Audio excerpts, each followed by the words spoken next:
there's a rare owl, everybody comes out. All right, well, I've been sitting out here for hours along with about 50 other cars full of people, hoping that these short-eared owls were going to come out today, and they have not. It's pretty disappointing, but you know, that's wildlife. Can't always be victories. In the birding world and in the photography world, I've heard people use the term a Nemesis species. It's a species that no matter how many times you go out for it, it just never comes through. And I'm certainly not immune to this either. I've had many Nemesis species over the years. In this video, I'm hoping to knock one of those Nemesis off my list. We are heading up to rural Colorado to try to see the short-eared owl.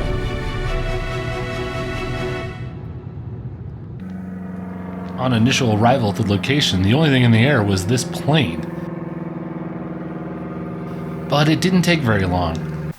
Surely a short-eared owl wouldn't just be sitting on a fence post out in the field, would it?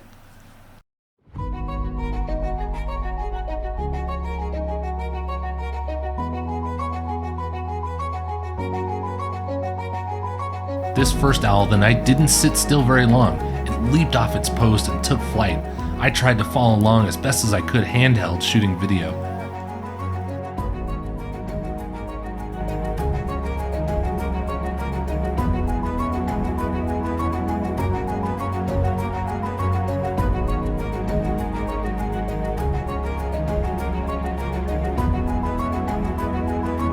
The short-eared owl flight pattern is tough to track sometimes, especially with a camera with a long lens on it. The flight pattern can be erratic, where they'll fly low looking for prey, but then all of a sudden they'll make a sharp turn to the left, or to the right, or sometimes straight up.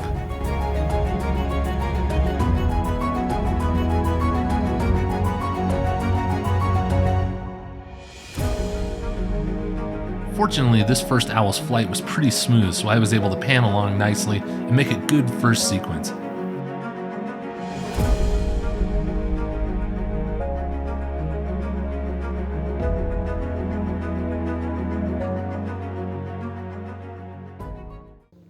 My dad and I quickly pivoted our attention to the other side of the road because there was now a second owl in flight.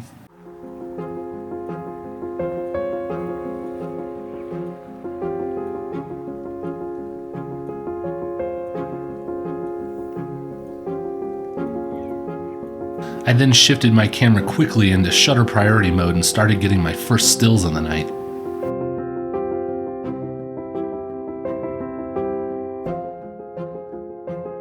I really liked this sequence because it captured something that's very unique to the short-eared owl species. Let's take a closer look at the second image in the sequence.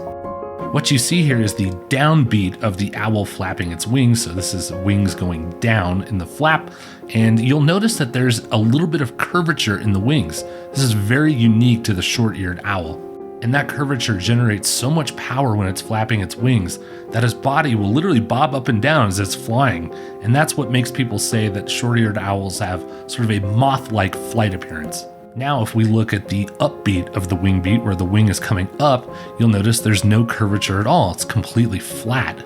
And this also is what can cause the short-eared owl to have such erratic flight patterns.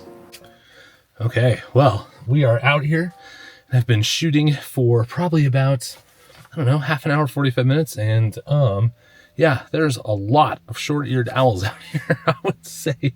I mean, we've seen at least 4, but you can hear them making their calls like they're out in the brush, and I just keep hearing calls over here and calls over there and calls over here, and I gotta believe there's more than 4 of them out there. But yeah, I think I'm getting some pretty good shots, some cool video, just again out here in the middle of basically nowhere. So anyways, it's been awesome so far, and I think my dad is getting some good shots with his new camera too. So the action then went kind of quiet, and even these geese seemed to be packing it in for the day.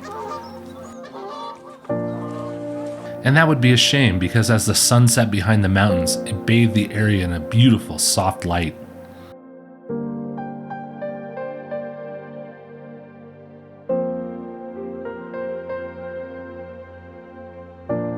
But then, off in the distance, we saw another owl emerge. It was flying very low, and we saw it swoop down trying to get some dinner, but it looks like it missed.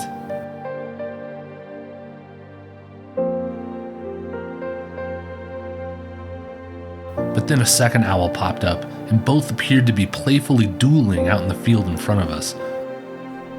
Perhaps an encore was coming.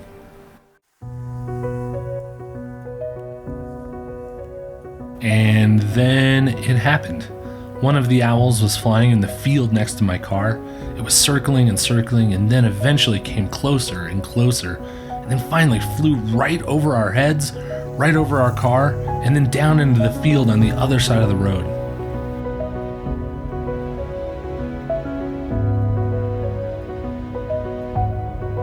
I jumped back around to the other side of my car and got my camera back in stills mode and just started firing away, just hoping that I had the settings right, that I was nailing the shots.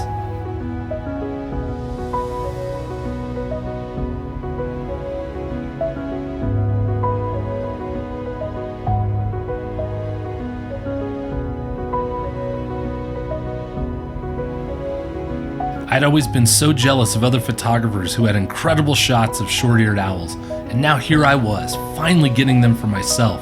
I couldn't believe it. I was so happy. The way these turned out was exactly as I wanted.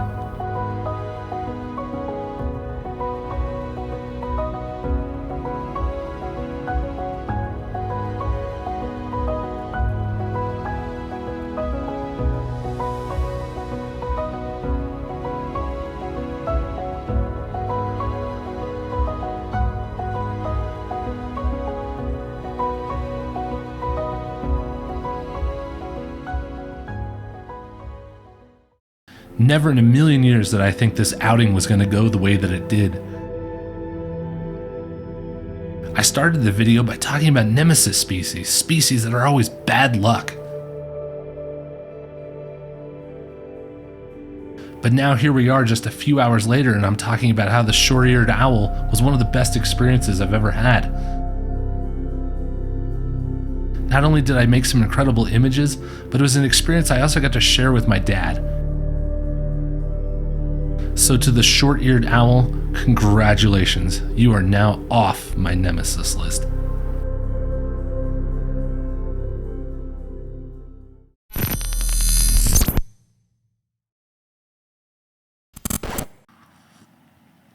Ooh, yeah.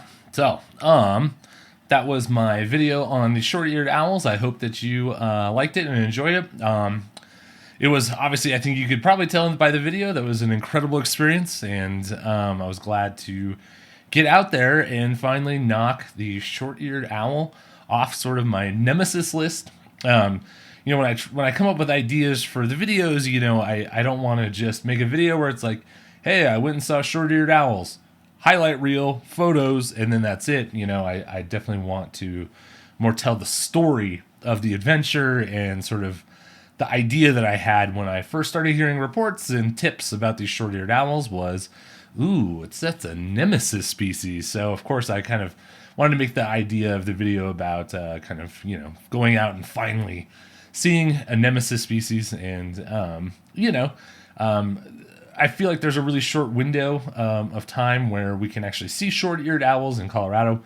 And of course they always lead you out into the middle of nowhere in the middle of winter, some very cold days, but fortunately this day was beautiful. This was actually January 1st when I went out and saw them with my dad. So it was on New Year's Day. And I've had some other notorious sort of Nemesis species on my list. The one that comes to mind the most is burrowing owls. And it's not that I've never seen them or I've never photographed them. I have.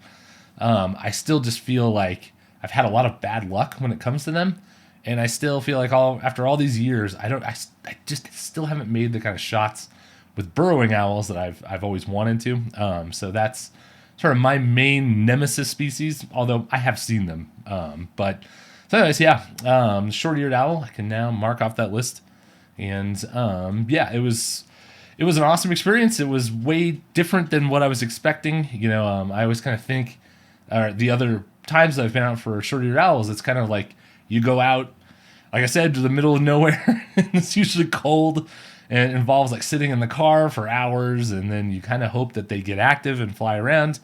And you just kind of hope that you may have this little window to kind of get shots when they finally start flying around. And but that window is usually really small. And so the fact that we showed up here and we kind of saw them right away as I was pulling down this little dirt road, my dad was like, "Oh, hey, what's that out there on that fence post?"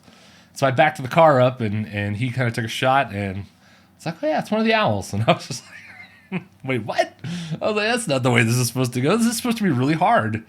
And yeah, they were just active the whole time we were there. There was maybe like a 5 or 10 minute kind of lull where they were kind of just, not flying around that much. But yeah, then they got active again. And yeah, that last kind of scene there where they were circling really close to us and then went right over the car and then swooped down into the field. And that's where I got that kind of last sequence of stills that I really, really liked. And yeah, I guess I will. I was really pleased with the shots, not only because I just thought they were pretty good, but I have always sort of struggled with birds in flight photography. And I've said this in other videos where, I feel like I've nailed some great shots of, the action, and then I get home and it's like, oh, it's not quite sharp, or that still has a little bit of motion blur, and so to get these home and feel like they were pretty good, I was so happy about it. And not to go too deep into the weeds on my camera settings, because again, I'm not the expert you would want to be taking advice from in this. But I was when I was shooting those stills, I was mostly in shutter priority mode, and I had set my shutter speed to 1/2500, and I had just left my ISO on auto. And as the owls were sort of flying by, or I was trying to grab the shots, I think I'm like most wildlife photographers, where I use back button focus on my camera. So like I said, the owl's flying by, I kind of just put my little, focus spot, try to get it on the bird, and I kind of just ride that back button focus, and just pop, pop, pop, pop, just basically spray and pray. So anyways, but I thought the shots came out pretty good. And yeah, my dad was out for the first time with his brand new camera. He got a Sony a6600. He was still on an old Sony Nex 7, if you remember those. But he loved that camera, and he was still making good shots with it. So it took him a while to finally upgrade. And it was a tough outing for him to try to kind of dial in and get used to a new camera. Erratic birds in flight is that's a tough one to go for a first out on a new camera. He got some pretty good shots, but he also struggled too, and I think was getting a little bit frustrated. He was having a hard time with focus, and it's hard. It's a hard condition to shoot in out there. Like I said, the owls are very erratic, and yeah, it's a tough one to try to dial in a new camera for that kind of outing. But I think he still got some okay shots, or I think he's pretty happy with. And he wasn't the only person out there who was getting frustrated. I didn't mean to eavesdrop, but a couple of cars ahead of me, there was another photographer who was very, I'll just say, vocally letting her displeasure of her camera be known to everyone. And so I kind of got a chuckle out of it, and I was like, well, see, Dad, you're not the only one out here struggling. So anyway, that is the outing. And I did just want to jump in at the end here and kind of talk about the adventure. And I hope that you enjoyed the video. And yeah, it's a very cold weekend here in Colorado. I'm filming this the day before the video is going to go live, and we are sitting at a balmy, I think, -2 right now. But I've seen it's also like -40 up in Montana. So maybe cold here, but it could be far worse. So anyway, stay warm out there, and I will see you in the next video. Thanks for watching. Bye.